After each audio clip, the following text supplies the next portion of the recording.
이번 시간에는 맹기 탈출 12번째 국공유지 도로를 확장해서 맹기 탈출하는 설명을 하도록 하겠습니다. 국유재산 그리고 공유재산은 사용허가를 받아야 되죠. 국유재산은 크게 두 가지로 나누어지죠. 행정재산과 일반재산. 그러니까 행정재산은 그 표를 보시면 공용재산, 공공용재산, 기업용재산, 보존용재산 이렇게 나누어집니다. 공용재산은 뭐 청사나 학교처럼 실제로 사용하고 있는 거, 그리고 공공용재산은 도로나 하천이나 국어, 제방, 항만 같은 이제 그런 시설들을 말하는 거고요. 기업용재산은 공공기업에서 실제로 사용하고 있는 재산이고, 보존용 재산은 문화재나 뭐 사적지 이런 것들이기 때문에 실제로 행정재산은 공공 목적으로 사용하고 있는 것입니다. 그러니까 이런 것들은 사용허가나 또는 매각은 이제 안 되는 것이 원칙이죠. 그러나 일반재산, 그러니까 행정재산이 아닌 일반재산은 원칙적으로 임대해서 쓸 수도 있고 국민이, 그리고 필요한 사람한테는 매각까지, 그러니까 우리 입장에서는 매수 청구지요. 가능할 수 있는 겁니다. 행정재산을 우리가 사용할 때는 사용료를 납부한다고 하고요. 사용허가라고 하고, 일반재산을 임대해서 쓸 때는 이제 대부료라고 하고 대부계약을 하게 됩니다. 원래 국공유재산에는 연구시설물을 민간이 축조할 수 없다라고 되어 있습니다.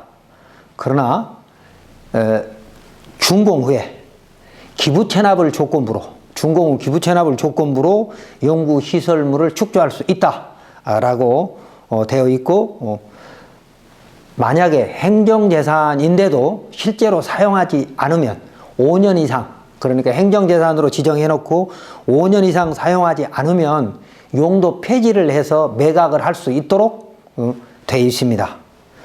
그럴 때 그 매각은 일반 경쟁을 통해서 입찰을 하거나 또는 제한 경쟁을 통한 입찰, 지명 경쟁을 통한 입찰, 그리고 수의계약 이렇게 나눠지는 것이죠. 그래서 우리가 뭐 진입로로 사용하기 위해서 국유재산을 사용했을 때 또는 매수 청구를 할 때 여러 가지 방법들이 여기에 좀 정리되어 있죠. 하나씩 봅시다.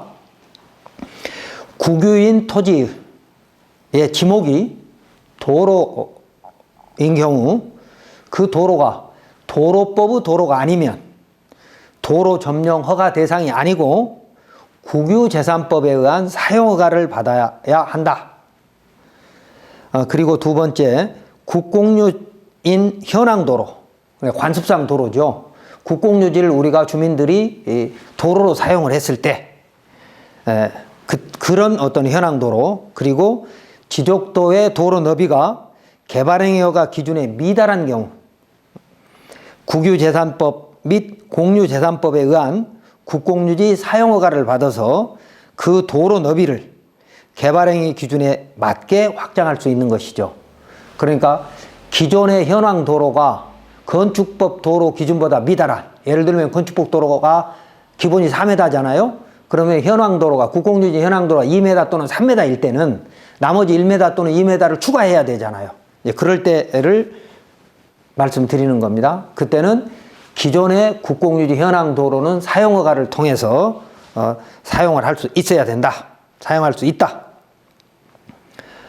그리고 국공유 재산 중 공공용 재산 또는 보존용 재산은 그 용도나 목적에 장애가 되지 않는 범위 내에서 사용허가할 수 있다라는 것이죠. 국유재산법 30조에 있습니다. 그 다음에 네 번째, 사용허가 방법은 일반 경쟁에 부채하는 것이 원칙이나 도로로 사용하는 경우에는 수의계약이 가능하다고 국유재산법 31조에 되어 있습니다. 그러니까 국공유 재산은 공개 경쟁을 통해서 입찰을 해서 매각 또는 허가, 그러니까 대부계약을 해야 되는 것이 원칙이지만 도로의 경우에는 수의계약도 가능하다. 그리고 이 사용허가는 도시군 계획시설 사업 인가가 없으므로 그러니까 도시군 계획시설, 그러니까 도시계획시설은 시행하기 위해서 어떤 인가를 또 별도로 받으면 개발행위 허가는 아닙니다만은 실제는 개발행위 허가와 같은 그런 효과가 있는 건데, 도시계획시설 사업 인가나 마을 정비구역으로 지정, 농어촌 정비법에 의한 마을 정비구역으로 지정되면서 이 사용허가가 의제되는, 같이 허가된다 이 말입니다. 다음에 이제 국공유지의 연간 사용료는 개별 공시지가의 5%이고 목적에 따라 감면도 있습니다. 국유재산법 시행령 제29조에 있죠. 일반 목적은 재산가액, 여기서 재산가액이라는 건 토지는 개별 공시지가를 말합니다. 공시지가의 5%가 일반 목적이나 경작용인 경우에는 1%, 주거용 2%, 사회복지 2.5%, 소상공인 직접 사용은 3%, 그리고 만들어서 기부 체납한 경우에는 기부 체납 금액 범위 내에서 사용료가 감면이 된다 이 말입니다. 참고로 2011년에 국유재산법이 개정돼서 소국적 규제적 매각 제도 운영에 따라 보존 활용할 필요가 없는 일반 재산, 옛날로 말하면 잡종재산입니다. 매각 부진으로 관리 부담이 늘어나게 됨에 따라 보존 부적합 재산의 효율적 매각을 유도하기 위해서 매각 기준을 네거티브 시스템으로 변경했다. 이 말은 무엇은 매각할 수 없다. 그 외에는 나머지는 매각해라. 이렇게 바뀌었다는 것이죠. 전에는 매각 여부를 부서에서 담당 부서에서 재량적으로 판단하도록 돼 있었는데 2011년에 국유재산법이 개정돼서 어떠한 것은 해서는 안 된다라고 법에 정해져 있고 법 48조에, 그리고 나머지는 매각하라고 돼 있는 것입니다. 그 밑에 법에 이렇게 돼 있죠. 국유재산법 제48조에 일반 재산은 다음 각호 어느 안에 해당되는 경우 외에는 매각할 수 있다. 그리고 우리 매수 청구하는 우리 입장에서는 당연히 매수 청구해야죠. 그래서 이제 읽어보면 그 네 가지인 것은 그겁니다. 행정재산인 경우에는 안 되거나 또 행정재산으로 앞으로 쓰기 위해서는 매각할 수 없다. 그런 내용입니다. 자, 다음 페이지에 보면 국유인 지목이 도로인 도로를 사용한 사례. 그래서 보면 그 표를 보면 하대 236의 4번지는 지목이 도로인데 사도법의 사도로 이걸 사용하기 위해서 조서를 만드는 겁니다. 사도법의 사도를 개설하려는 부지에 국유지인 도로가 있는 경우에는 국유재산법 사용허가를 받아야 한다. 그리고 가운데에 그 그림을 보시면 멀리 산이 있고 앞에 경지정지된 논이 있고 그 중간에 또 땅이 보이시죠? 근데 그 사이에 지목이 도로인 땅이 있습니다. 당연히 소유는 국가고요. 그래서 국유재산 사용허가를 받은 경우인데 이럴 때는 공익시설로 만들면 사용료가 면제될 수도 있습니다. 다음 이제 밑에 그림은 위에 그 그림을 밑에 이제 표로 정리해 놓은 건데 새카맣게 있는 부분이 사도 개설입니다. 6m.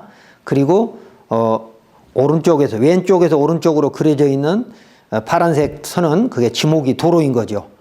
그러니까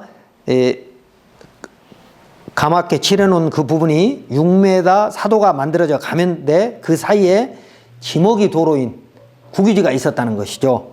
그래서 이 일부를 사도법의 도로로 사용하는 경우에는 원칙은 사용료를 내야 되는 것이 맞으나 공익시설인 경우는 면제될 수 있다 그 말입니다. 다음 페이지는 토지용계획 확인서입니다. 금방 봤던 그림에 있는 건데 토지용계획 확인서는 지목이 도로이고 개별 공시지가가 6,600원, 그 다음에 용도지역은 생산관리지역이었습니다. 그래서 가운데 확인 도면에 보면 이게 도시계획 시설 확인 도면이죠. 도면에 보면 파랗게 되어 있는 부분은 지목이 도로인 거기 때문에 국유재산 사용 허가를 받아야 한다. 지목이 도로이지만 건축법 2조 1항 11호 감호구 도로가 아닌 경우에, 그러니까 도로법 도로가 아닌 경우에는 국공유지면 사용허가를 받아서 공도를 개설할 수 있다. 또 두 번째, 사도법 도로 개설 기준이 2013년에 완화돼서 농어촌도로 구조 시설 기준에 맞추고 농어촌도로에 연결할 수 있게끔 바뀌었다. 자, 이게 지금까지 12번째 국공유지 도로를 확장해서, 즉 국유재산 사용허가를 받아서 맹지 탈출하는 방법이었습니다.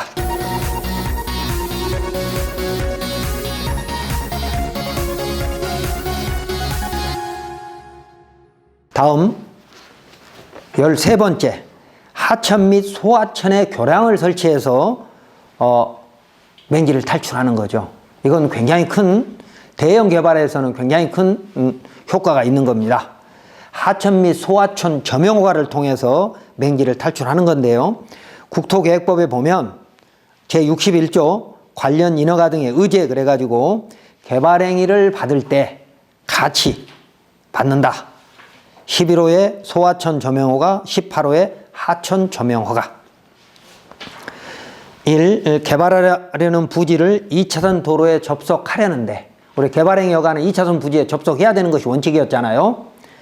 그 구간에 하천 또는 소하천이 지나가는 경우 그 하천 및 소하천 점용허가를 받아 도로를 만들 수 있다.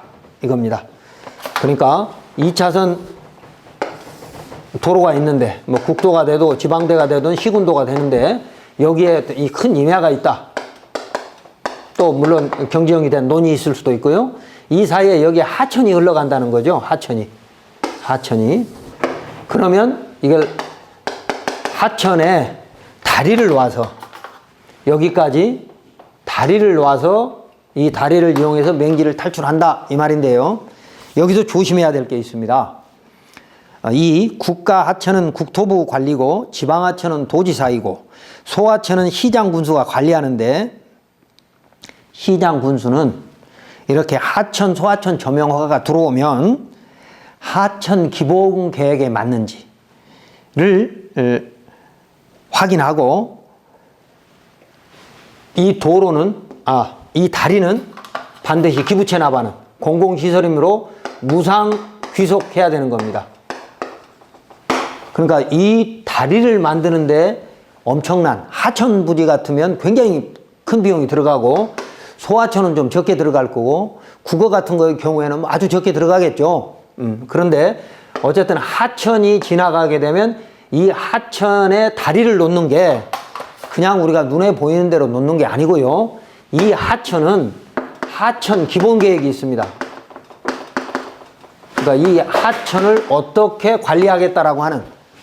관리하겠다는 하천 기본계획이 있습니다. 그래서 이 기본계획에 맞게 해야 됩니다. 여기서 유의할 사항이란 이건 거죠.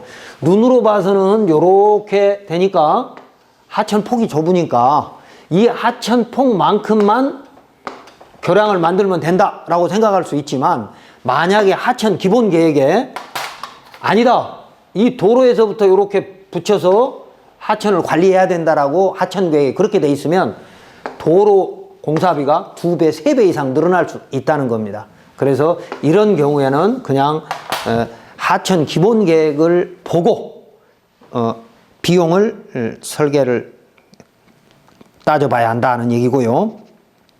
그건 또 기부채납해야 된다는 거죠. 그 다음에 지목이 하천이란 자연의 유수가 있거나 있을 걸로 예상되는 토지를 말하고, 소하천 정비법이 1995년에 제정돼서 별도로 소하천 기본계획이 있다.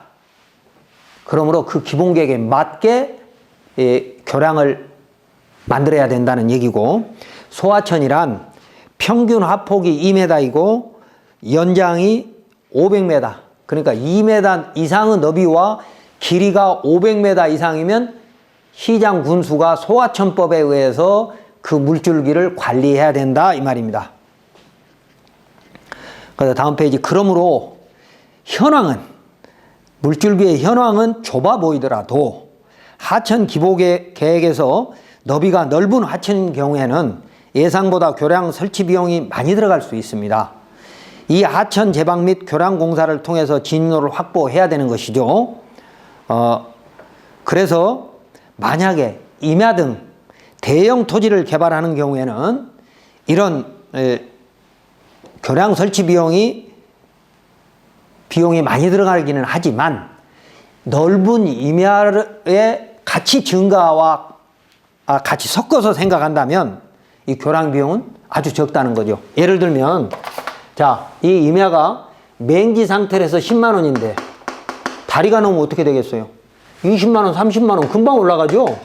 그런데 이 임야가 10,000평이면 얼마입니까? 10억짜리가 20억, 30억 되는 거고 10만 평이면 100억짜리가 200억, 300억 되는 겁니다.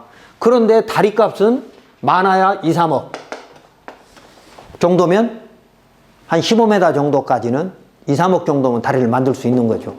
그렇다면 이 임야의 가치, 위치라든지 이런 것들을 감안해서 이 임야를 가진 사람이거나 또는 임야를 현 시세대로 10만 원 정도에 싸게 사서 여기에다가 다리를 2, 3억 주고 나가지고 엄청난 이익을 낼 수가 있는 거죠. 그래서 이런 교량 설치 비용이 아까워서 투자를 못하는 사람이 있으면 이런 설명을 해서 투자를 권유하기도 하고 여러분이 직접 투자 이익을 실현하기도 해야죠. 다음에 이제 하천 그 도면을 한번 보겠습니다. 하천관리청은 하천의 신설 그 밖에 하천 공사로 새로이 하천구역으로 편입될 토지를 하천 예정지로 지정할 수 있는데 이거 없어졌습니다. 있고 하천 예정지 안에 공작물의 신축 또는 개축 등의 행위를 하려는 자는 하천관리청 허가를 받도록 규정하고 있었는데 실효성이 없어 2015년도 예정지 제한 규정을 삭제하였습니다. 이건 하천법과 소하천 정비법에 들어가 보면 알 수 있는데 예정지 말입니다. 예정지 개념이 없어졌다 이겁니다. 그러니까 하천 기본 계획을 봐야 된다 이 얘기입니다.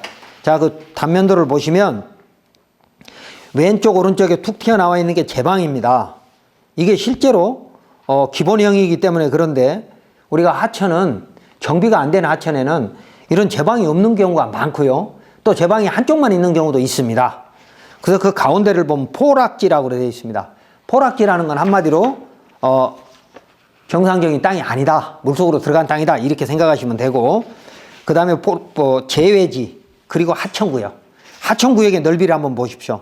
하천구역에는 제방 제일 왼쪽에 제일 바깥쪽에서부터 상대방 쪽 제방 바깥쪽까지 거기까지가 하천구역입니다.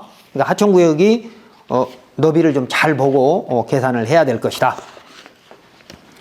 그 다음에 이제 다음에 보면 완성 제방이 설치된 그런 그림이 있고 그 밑에 보면 설치가 예정된 것이 있었고 그 밑에 보면 설치 계획이 없는 것도 있습니다.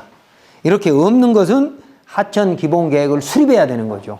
그래서 이런 것까지 직접 허가 신청자는 우리가 해야 된다면 시간이 좀 많이 걸리니까 이런 것들을 하천의 교량을 만들어서 맹지 탈출하려고 했을 때는 인허가 시간, 그러니까 비용과 기간까지도 한번 생각해 볼 필요가 있다.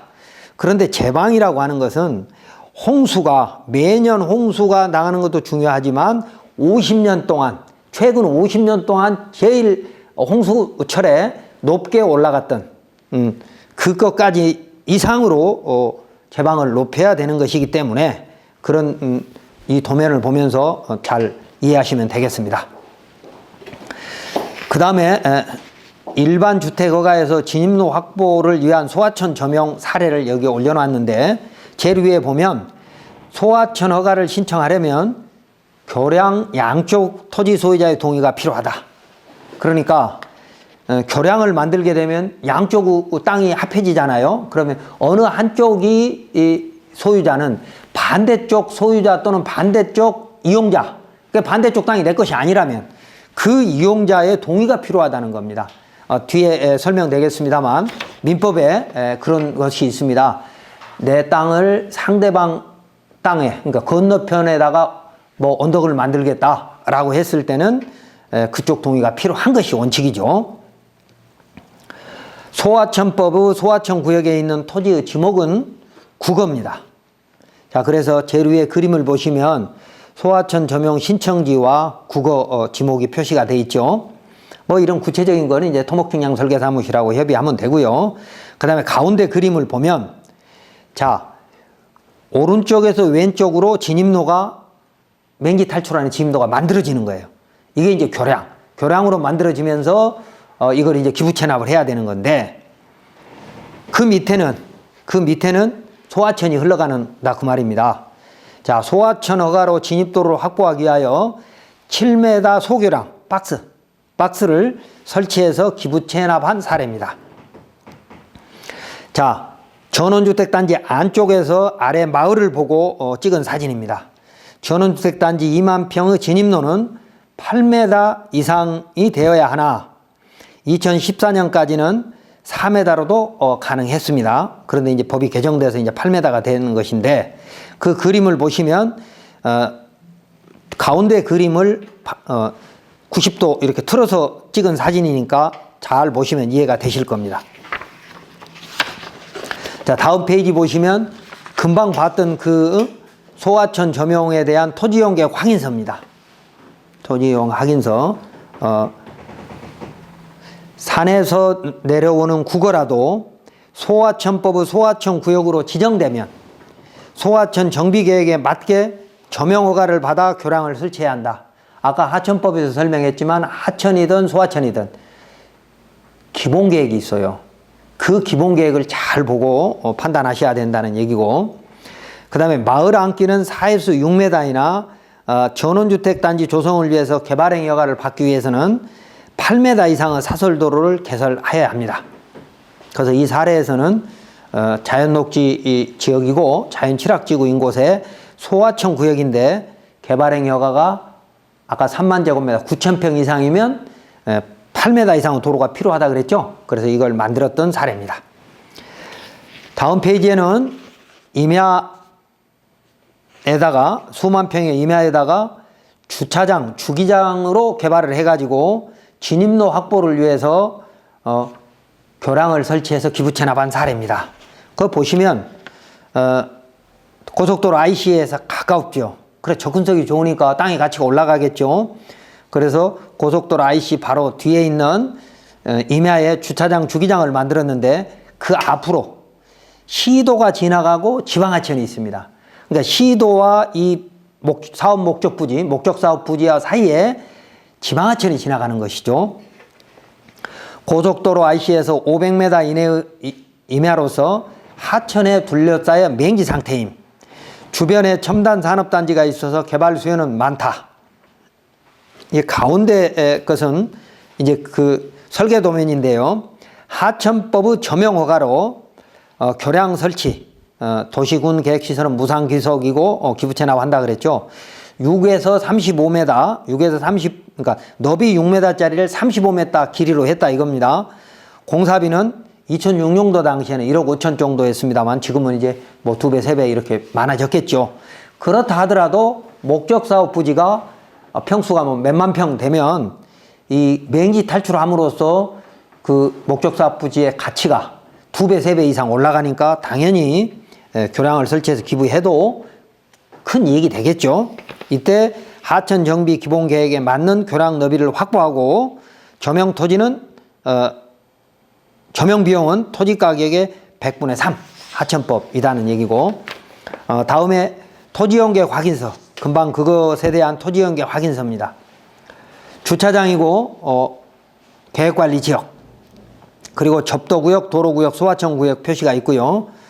설명은 지방하천이 소하천으로 강등된 소하천 구역이 소하천 정비계획에 맞게 교량을 설치해서 맹지를 탈출한 사례로서 이 교량 및 진입로가 개설이 되면 주변 농지 및 임야도 활용 가치가 높아지고 지가가 2배 이상이 상승됐던 겁니다. 지금은 뭐 훨씬 더 높아진 것이죠.